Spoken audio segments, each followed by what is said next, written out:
அனைவருக்கும் வணக்கம். பிரசாத் லேப் சொந்த வீடு மாதிரி போச்சு. காலையில் பசங்க முடிச்சுட்டு சாப்பிட்டு திருப்பி வந்துட்டேன். மேலே வரும்போது ஒரு பத்திரிக்கையாளர் ஒரு கமெண்ட்ஸ் கேட்டுச்சு எனக்கு. கேமரா திறந்தாலே பேரசார் தான் அப்படின்ட்டு. அந்த அளவுக்கு பழசாகி போயிட்டோம். ஆனால் உங்களுக்கு தான் பழசு, இவங்களுக்கு அப்பப்போ நாங்கள் புதுசு தான். இங்கே மேடைகள் புதுசாலாம் வந்துருக்காங்கல்ல, இவங்களுக்கு நாங்கள் புதுமுகம் தான். அதனால அங்கே பழசாக இருந்தாலும் இங்கே நாங்கள் புதுசாக ஜொலிப்போம். வழியில் எங்களை எடுத்தா ஆகணும். அப்புறம் ஒரு மேடையில் ஒரு ஐஸ்வர்யா இருந்தாலே ஐஸ்வர்யம் தான். இங்கே 2 ஐஸ்வர்யா, கதாநாயகி ஐஸ்வர்யா, நம்ம தொகுப்பாளி ஐஸ்வர்யா, 2 ஐஸ்வர்யா. ரொம்ப ஐஸ்வர்யம் வந்துடும் படத்துக்கு.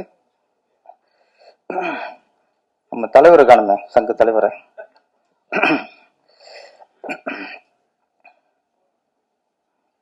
இரவின் கண்கள், இது கொஞ்சம் வித்தியாசமான படம் நினைக்கிறேன். இது அறிவியல் த்ரில்லர் மூவி. இதுல இயக்குனர், கதாநாயகன் பாப் சுரேஷ்.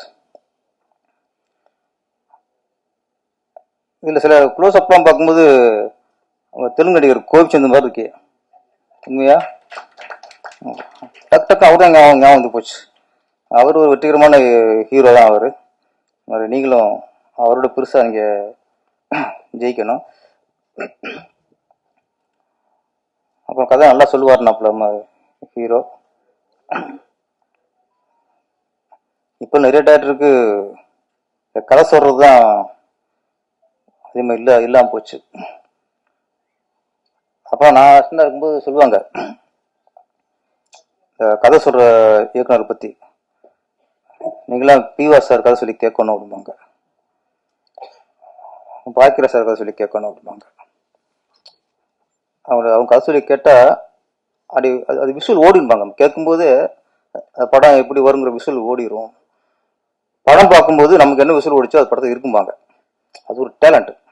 கதையை சொல்றது, சொல்லி இன்வால்வ் ஆக வைக்கிறது. எமோஷனா பேசும்போது எமோஷன், காமெடியா சீனுக்கு காமெடியா. அது சில இயக்குநர்கள் அந்த கேரக்டரா ஊறி வாழ்ந்து கதை சொல்லுவாங்க. அதே மாதிரி சில நேரத்துல கதை நான் சொன்ன மாதிரி தான், கதை நல்லா சொல்லுவாங்க. படம் பார்க்கும்போது சொன்ன மாதிரி இல்லையே அப்படிங்க, அது பெரிய மிகப்பெரிய தோல்வி. அது ஒரு புடிச்சிட்ட கதை சொல்லிட்டு கதை நல்லா சொல்றானே அப்படின்னு நம்பி படத்தை கொடுத்துருவாங்க. படம் பார்க்கும்போது அப்செட் ஆயிடுவாங்க நேரத்தில். தம்பி சொன்ன மாதிரி இல்லையே அப்படின்ட்டு. கதை சொன்ன மாதிரி எடுக்கிறதா மிகப்பெரிய வெற்றி ஒரு இயக்குனருக்கு. ஏன்னா நம்ம கதை சொல்லித்தான் ஒரு ஹீரோவை ஓகே பண்றோம், கதை சொல்லித்தான் ஒரு ப்ரொடியூசரை ஓகே பண்றோம். அப்ப சொன்ன மாதிரி கதை எடுக்கிறதா முதல் வெற்றி.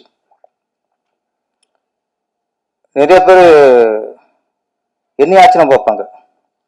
சில ஹீரோட கேட்டிருக்காங்க, இவர் கதை சொல்லி எப்படி உங்களுக்கு புரிஞ்சுன்னு கேட்பாங்க. நம்ம கேஸ்ல பேசுறது பயங்கர ஃபாஸ்டா பேசிடுவோம்.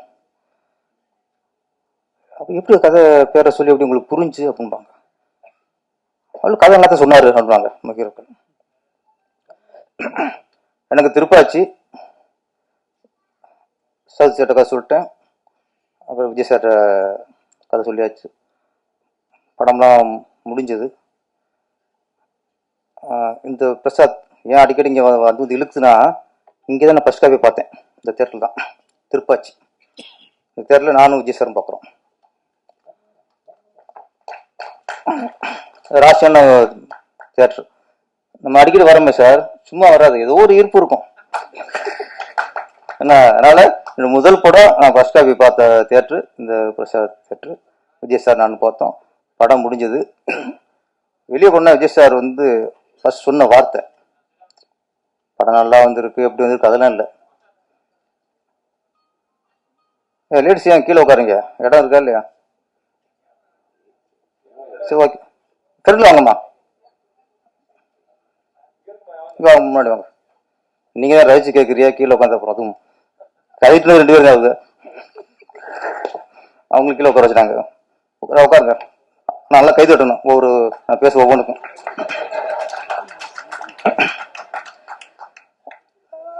வெளியே போன உடனே நான் படத்தை பற்றி என்ன சொல்ல போகிறாரு அப்படிங்கிறது. எனக்கு படம் வாய்ப்பு கிடைச்சிச்சு, விஜய் சார் கொடுத்த வாய்ப்பு.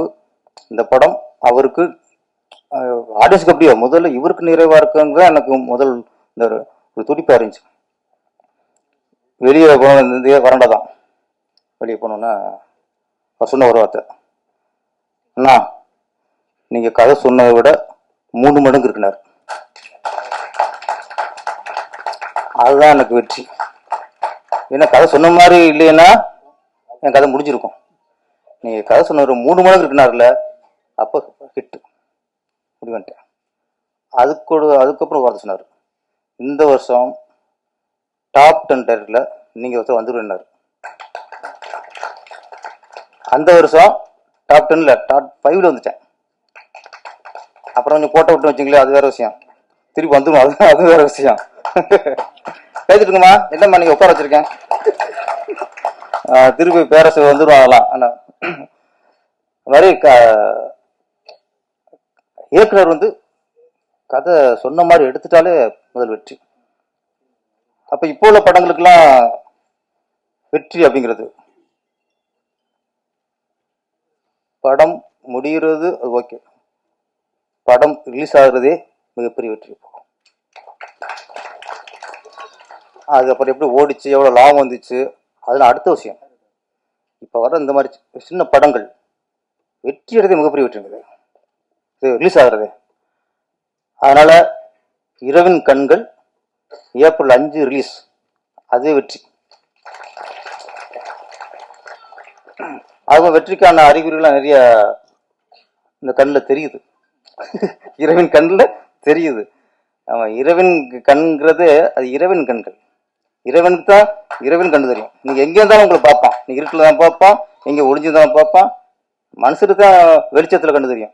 இறைவனுக்கு இரவின் கண்டு தெரியும், இருட்டில் கண்டு தெரியும். அதனால் இது வந்து இரவின் கண்கள். இந்த கண்ணில் இருந்து யாரும் தப்ப முடியாது. அப்புறம் என்ன இந்த கருவிக்கு என்ன பேரு?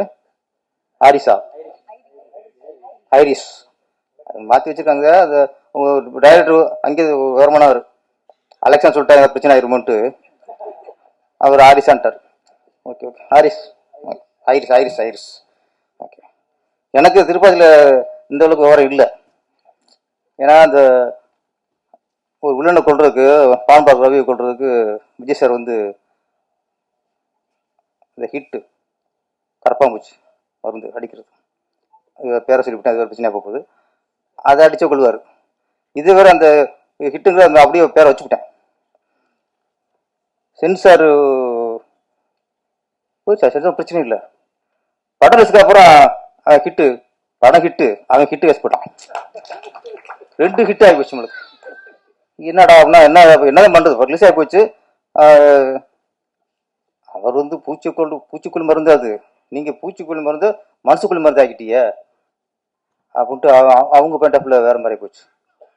என்ன பண்றது, அதை நீங்க எங்க பேர் தெரியக்கூடாது. என்ன இது நடாண்டோம். அப்புறம் இரவோட இரவா அந்த பேர் அழிச்சோம். அப்போதான் நான் டெக்னிக்கலாகவே வேலை பார்த்தேன். இப்போ நிறைய இப்போ டிஐ வந்துருச்சு, என்னென்னமோ வந்துச்சு, கிராஃபிக்ஸ் வந்துருச்சு. நம்ம ரிலீஸ் ஆனதுக்கப்புறம் ஒரு டெக்னிக்கலாக பார்த்தது அந்த ஹிட்டு அழிச்சுதான். ஆனால் திருப்பாச்சி ஹிட் அழிக்க முடியாது, அந்த ஹிட்டு தான் அழிக்க முடிச்சு. அது மாதிரி இப்போ வர இயக்குனர்லாம் ரொம்ப வரமா இருக்காங்க. அப்புறம் திருப்பாச்சி அப்போ நம்ம இந்த கிராமத்து படம்ல சில வார்த்தைகள்லாம் அந்த இருந்துச்சு, விட்டுட்டாங்க. சிவகாசி ரிலீஸ் ஆகுது, பார்த்துட்டாங்க. பார்த்துட்டு அந்த சென்சாரை பார்க்குறாங்க. 4-5 கட்டு. இல்லை இது என்னடா கட்டு இருக்குன்னு பார்த்தா 2-3 வார்த்தைகள். அப்போ நான் வந்து பெரிய பிரில்லியன் நினச்சிட்டு வாதாடுறேன் சென்சார் ஆஃபீஸர்கிட்ட. சார் என்ன சார் இந்த வார்த்தையில் நீங்கள் சவுண்டை தூக்கி விடணும் சார், திருப்பதியில் நான் இருக்கேன் சார், இந்த வார்த்தை இருக்குது, இந்த வார்த்தை இருக்குது. ஒரு உதாரணம் சொல்கிறேன், நாதாரின்னு இருக்குல்ல, ஆமாம், நாதாரின்னு அதில் இருந்துச்சு, அதில் விட்டீங்க, ஏன் சார் இதில் தூக்குறீங்க? நான் அப்போ அது விட்டதான் பிரச்சனைங்க. அதுக்கப்புறம் தான் இந்த வார்த்தைக்குள்ள இந்த அர்த்தம் எங்களுக்கு தெரிஞ்சுனாங்க அவங்க சென்சார். ஏன்னா நிறைய லெட்டர் வந்துருக்கு, என்ன சார் இந்த வார்த்தை விட்டீங்க, இதுக்கு இந்த அர்த்தம், இந்த வார்த்தைக்கு இந்த அர்த்தம். நம்ம கிராமத்து வார்த்தை எவனோ ஒருத்தன் டிரான்ஸ்ஃபர் பண்ணிருக்காங்க சென்சார் ஆஃபீஸ். அப்போ அவங்க சொல்லிட்டாங்க, இந்த வார்த்தைக்குலாம் இப்படி அர்த்தங்கிறது இப்போதான் திருப்பாச்சிக்கு போது எங்களுக்கு தெரிஞ்சு, தயவுசு தூக்கிருங்கட்டான். நம்ம பொழப்புல மண்ணு அள்ளி போட்டாங்களே, 4-5 வார்த்தை வச்சு ஓட்டுலாம் பார்த்தேன், அப்புறம் அது தூக்கணும். அதனால சென்சாருக்கே நான் சில வருஷம் கற்றுக் கொடுத்துருக்கேன். நிறைய ஒரு கற்றுக்குவோம். இந்த மாதிரி இதில் நம்ம பாப் சுரேஷ் என்னன்னா, அது அலெக்சான்னு சொன்னால் பிரச்சனை வருவாங்களே சார். ஆமாம், இதே பிரச்சனை இருக்கக்கூடாது, அது அலெக்சாவுக்கு இதுக்கு சம்மந்தம் இல்லை, ப்ளீஸ் அது பிற போட்டுங்க. இவர் சொன்ன கருவிக்கும் அலெக்சாவுக்கும் எந்த சம்மந்தமும் இல்லை. அது புதுசாக ஒரு கருவியை கண்டுபிடிச்சிருக்காரு. ரஜினி சார் சொன்னார்ல, சிஸ்டம் ரொம்ப கெட்டு கிடக்குனார்ல தானே, சிஸ்டம் கெட்டு போச்சு, சிஸ்டம் கெட்டு போச்சுனாரு. அவர் சொன்ன சிஸ்டம் வேற. ஆனால் அந்த கண்டென்ட்ல பார்த்தா நம்ம பாப் சுரேஷ் வச்சுக்கார சிஸ்டம் அது கெட்ட சிஸ்டம். அது அது வந்து இப்போ எல்லா சிஸ்டமும் என்ன ஒன்று கேட்டோம்னா அது தகவல் கரெக்டாக சொல்லும். கதை சொல்ல வேணாம், கதை சொல்ல வேணாம், கொஞ்சம் இதாக இருக்கட்டும், துப்பாக இருக்கட்டும். மற்றதெல்லாம் கேட்டால் கரெக்டாக இந்த படத்துக்கு இந்த பாட்டை சொல்லணும், பாடிடும். அப்புறம் ஒரு தகவல் கேட்டால் கரெக்டான தகவலை சொல்லிடும். இந்த படம் எப்போ ரிலீஸ் ஆச்சுன்னா அது சொல்லிடும். இது வந்து இந்த உள்ள சிஸ்டம் மனுஷனை விட கேட்டுட்டு சிஸ்டம் இருக்கும். மனுஷனுக்கே அது தண்ணி காட்டுற சிஸ்டம் இருக்கும் போல இருக்கு. ஏன்னா ஹீரோவுக்கு இதில் வில்லன்னு அதான் நினைக்கிறேன். ஓகேயா, ஸ்டைலில் பார்த்து கொஞ்சம் கதை இதில் வில்லனு. ஆமாம், ஆரியா, ஆரிஸ் ஓகே ஆரிஸ். ஆமாம், அதனால் டிஃப்ரெண்டாக இருக்குது. அவர் ஒன்றா கேட்கும்போது ஒன்றா சொல்லுது. அப்புறம் அந்த வருஷத்தில் முண்டம் தனியாக தலை தனியாக போட்டதெல்லாம் நல்லா சொல்லுது. எனக்கு இன்னும் சில விஷயம் தெரியும் அப்படிங்கும்போது யாரும் 2 பேர் கிஸ் அடிச்சுக்கிறாங்க, அதையும் பார்த்துருக்குது. அதுதான் இரவின் கண்கள்ங்கிறது. ஆனால் அதனால் இந்த படம் கொஞ்சம் டிஃப்ரெண்டான த்ரில்லர் மூவி. மேக்ஸிமம் எல்லாருமே புதுமுகங்கள் தான் நினைக்கிறேன். டைரக்டர் புதுசு, மற்ற எல்லாருமே சின்ன இவங்க தான். இந்த படத்துக்கு அப்புறம் பாப் சுரேஷ் வந்து டாப் சுரேஷ் ஆயிடணும். தொடர்ந்து இந்த மாதிரி கொஞ்சம் வித்தியாசமான படத்தை கொடுங்க. மீடியாக்கள் தொடர்ந்து சின்ன படத்துக்கெலாம் சப்போர்ட் பண்ணுறீங்க, இந்த படத்துக்கும் சப்போர்ட் பண்ணுங்கள். அந்த அனைவருக்கும் நன்றியும் வணக்கம்.